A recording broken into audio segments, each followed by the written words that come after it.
بسم اللہ الرحمن الرحیم۔ السلام علیکم۔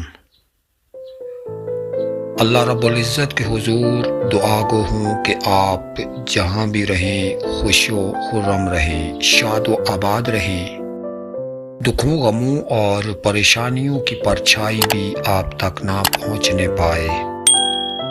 دوستوں، بھائیوں، بہنوں اور بزرگوں، اکثر ہم دوسروں کے رویوں کی شکایت کرتے ہیں، ان کو لے کر ہم پریشان رہتے ہیں۔ دوسرے کے رویے سے جو ہماری زندگی میں بے چینی آتی ہے، پریشانی آتی ہے، اس سے اس کا کچھ بگڑے نہ بگڑے ہماری صحت پر منفی اثرات مرتب ہوتے ہیں۔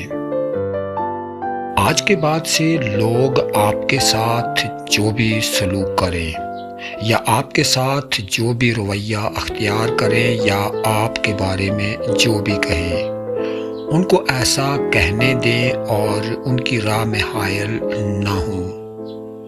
ان کے رویے اور ان کی طبع میں کوئی تبدیلی پیدا کرنے کی کوشش نہ کریں اور نہ ہی کسی طرح سے ان پر اثر انداز ہوں، اور نہ ہی ان کے کہنے اور کرنے پر ناخوشی کا اظہار کریں اور نہ ہی فکر کریں اور نہ ہی اس کا تذکرہ اوروں سے کریں، اس موضوع پر زبان ہی نہ کھولیں۔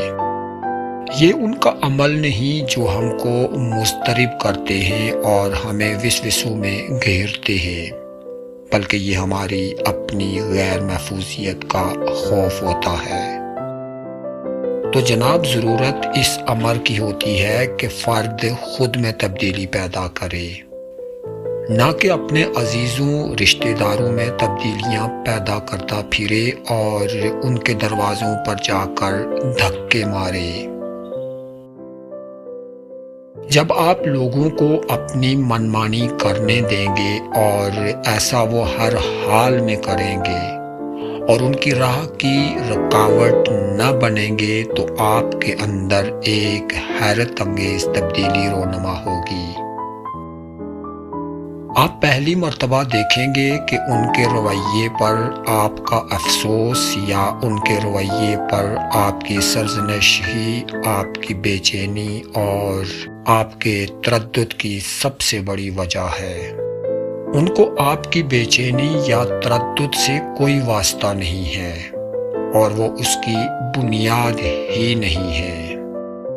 امید ہے آپ کو آج کی یہ بات پسند آئی ہوگی۔ اپنا ڈھیر سارا خیال رکھیے گا اور اپنی دعاؤں میں مجھے یاد رکھیے گا۔ مجھے دیجیے اجازت۔ اللہ حافظ۔